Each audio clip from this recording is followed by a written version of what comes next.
Today I'm creating the ultimate volleyball player in the Haikyuu universe. I'll go through every essential skill a player could have on the court. Height, jump, stamina, reflexes, spiking, serving, and more. Choosing only the absolute best traits from different characters. By the end, we'll have a single unstoppable force who could dominate any team.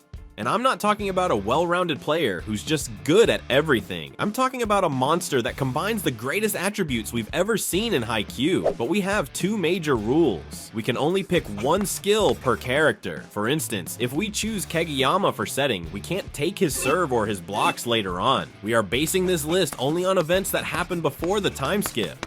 So let's start with the most self-evident category in volleyball, height. Now, Tsukishima is around 190 centimeters and still growing, and we've seen how that height becomes a huge advantage when combined with a strategic blocking style, particularly in that epic showdown against Ushijima. Umimi from Inarizaki is also extremely tall, providing strong net presence in the Miyagi Prefecture matches. But if we're talking about raw, towering presence, Hayakuzawa from Kakugawa stands at a colossal 202 centimeters. He's literally one of the tallest high school players in Japan. When Karasuno faced him briefly, it felt like Hayakuzawa could swat the ball at an entirely different altitude, even if his technique was still developing. Height is something you can't teach, so if we're crafting a powerhouse from scratch, starting with 202 centimeters is a cheat code. So for height, we choose Hayakuzawa. Now we move to jump, the ability to soar over defenders and reach angles that seem impossible. Bokuto can get insane airtime, delivering spikes from a vantage point that stuns defenders. Meanwhile, Hinata is revered for his incredible vertical, especially considering his smaller stature. His jump helps him close the gap when going up against giants like Tsukishima or Ushijima, but the best option has to be Korai Hoshimi, the star of Kamomedai. He's famously referred to as the new little giant, and many fans drew parallels between him and Hinata for that unstoppable jumping ability. In the Nationals arc, we see Hoshimi spike over blockers who are much taller than he is, using a combination of raw bounce and near-perfect form. He was shown to be able to jump to 342 centimeters even though he is only 169 centimeters. That's more than double his height. So for jump, we pick Hoshimi. When we talk about stamina, the ability to keep going at full throttle for the entire match. Ushijima is a physical powerhouse through and through. Watching him during the Shiratorizawa versus Karasuno match, you'd think he never runs out of steam. Even at the end of a grueling 5-setter, he remains a significant threat, spiking just as hard as he did at the start. However, there's another category we're saving him for. You might be surprised, but Inuoka from Nakoma is an underrated workhorse. He doesn't have the star power of a Bakuto or the natural highlight reel moments of a Hinata, yet Nakoma's grinding defensive style demands endless hustle from every player. Inuoka is notable for running circles around the court, tirelessly jumping to form blocks alongside Kuru and Liev, and scrambling for stray balls during extended rallies. While he isn't the flashiest character, his consistent effort exemplifies the Nakoma spirit. Stay in the game, wear down your opponent, and never let the ball hit the floor without a fight. Finally, we have Shoyo Hinata, who is basically the embodiment of a perpetual motion machine. From the moment he steps on the court in early matches, like Karasuno versus Alba Josai, he's sprinting and jumping at full tilt, hungry for every set and every point. What's truly remarkable is that Hinata only seems to get more energetic the longer the rally drags on. A perfect example is the 5-set thriller against Shiratorizawa. Even in the final set, Hinata is bouncing around, tracking Ushijima's spikes and springing up for quick attacks. His enthusiasm for the game fuels an almost endless tank of energy. Another standout moment is during Karasuno's early training sessions with the other powerhouse schools, where Hinata volunteers for every drill and is never the first to collapse. He might be small in stature, but when it comes to sustaining maximum effort, spike after spike, jump after jump, Hinata's stamina is unrivaled. So for stamina, we chose Hinata. Next, let's lock in reflexes.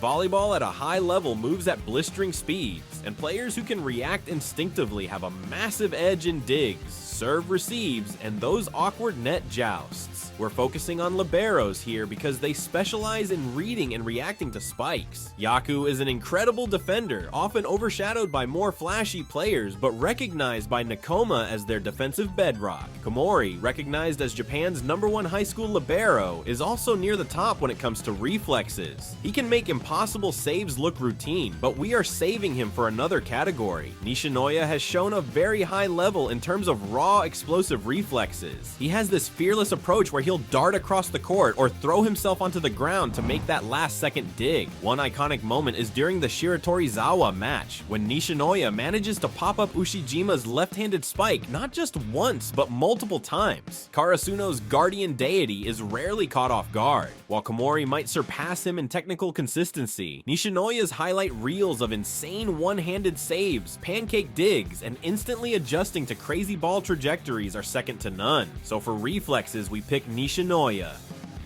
Now onto the category that truly puts the exclamation point on any rally: spiking. When we talk about the best spikers in Haikyuu, 3 names immediately jump to mind, and each of them has a distinct approach to decimating defenses. Kotaro Bakuto from Fukurodani Academy is a human roller coaster of emotions. His performance can skyrocket when he's in his hey hey hey zone, delivering vicious cross-court missiles that leave the opposing blockers grasping at thin air. His spikes are fueled by raw passion and momentum, capable of turning a single point into a giant wave of enthusiasm that revitalizes his entire team. On the other end of the spectrum, Sakusa Kiyumi from Itachiyama is cool, methodical, and almost surgical with his approach. Instead of relying purely on brute force, Sakusa focuses on angles, spin, and precise contact, making him incredibly difficult to read. Opponents often find themselves a step too slow when trying to align their blocks against Sakusa's unique trajectory. Not only does he carefully analyze the blocker's positions, but he also has a knack for adapting mid-air, adjusting the ball's spin with last-second wrist control. Yet, the spiker who truly stands above the others in sheer unrelenting power is none other than Wakatoshi Ushijima of Shiratorizawa. His status as a lefty already throws off defenders unaccustomed to that unusual approach angle, but combine that with his extraordinary physical strength and you get a spiker who can blast the ball straight through even the most robust triple block. In one of the most memorable scenes from the Shiratorizawa vs Karasuno match, Ushijima unleashes a spike so formidable that even Kei Tsukishima, who had painstakingly studied Ushijima's form and timing, finds himself physically rattled by the sheer force on the ball. Despite reading Ushijima perfectly and putting up a solid block, Tsukishima struggles to keep his arms firm against the impact, practically getting pushed back by the hit. So for spiking, we choose Ushijima. Next up is serving, the first opportunity to seize control of the rally.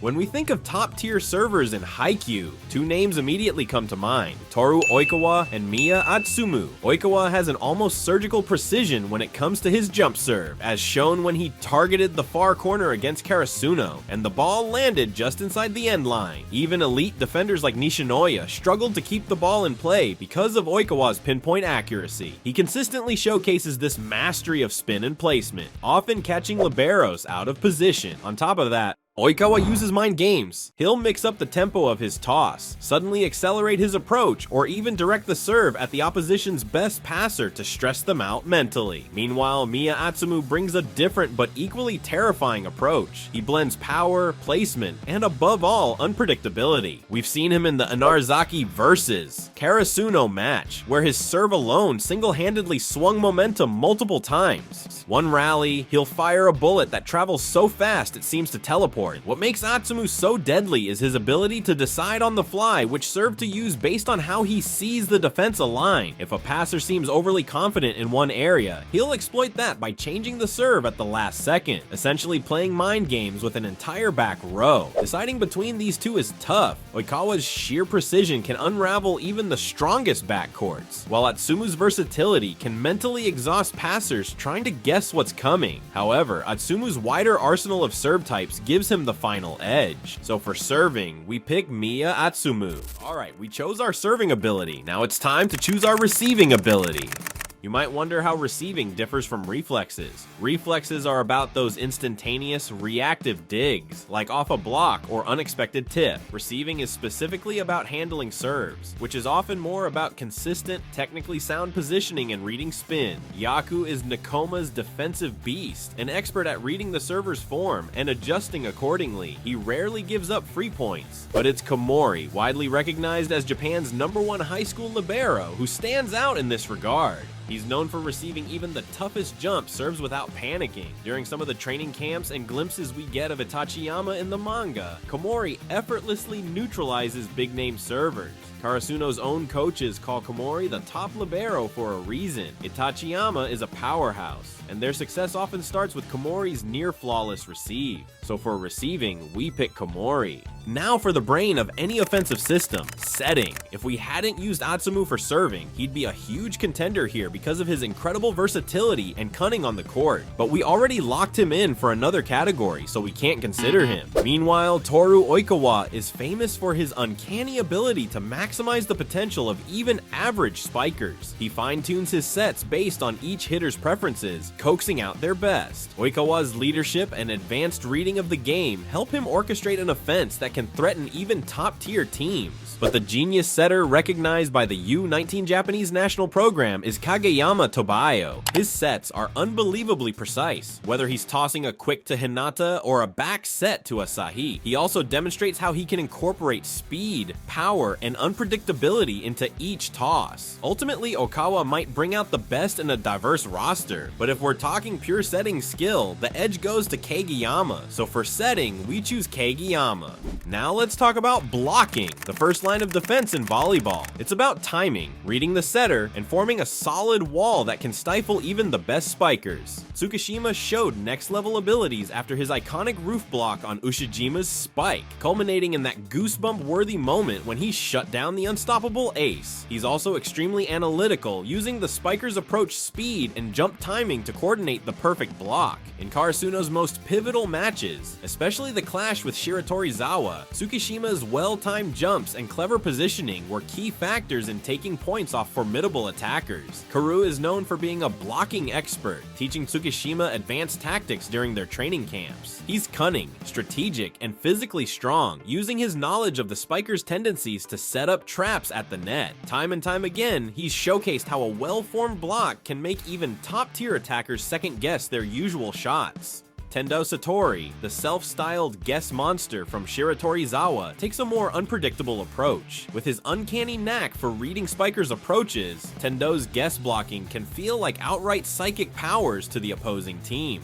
During Shiratorizawa's dominating run, he frequently managed to anticipate quick sets and oddball spikes, shutting them down in spectacular fashion and rattling the confidence of even the most skilled hitters. But if there's one player who truly embodies the iron wall concept, it's Aeon from Date Tech. We see him from the beginning as this looming, silent figure who obsesses over perfecting the block. Date Tech's entire brand is built around monstrous triple blocks, and Aeon is the anchor that holds it all together. In the manga, when facing off against Karasuno or other powerhouse teams, he's the one who times his blocks so well that spikers are forced into tips, wipe-offs, or other trick plays just to avoid him.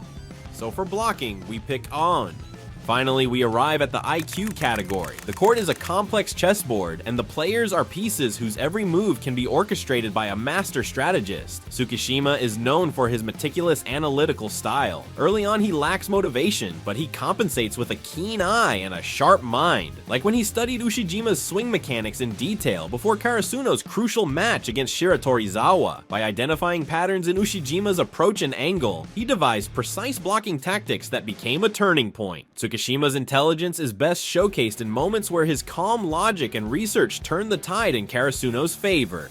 Despite being overshadowed by flashier players, Kenma is the silent tactician who carries Nakoma's entire philosophy on his shoulders. Dubbed the brain of the team, Kenma's entire approach is about observation and subtle manipulation. So after some deliberation, while Oikawa's flair and tactical genius are jaw-dropping, the ultimate choice for our player's IQ trait has to be Kenma Kozume. By combining the puppet master mind of Nakoma's brain with all our other carefully selected skills, we ensure our super player doesn't just out-jump or out-spike opponents, but also outthinks them at every turn.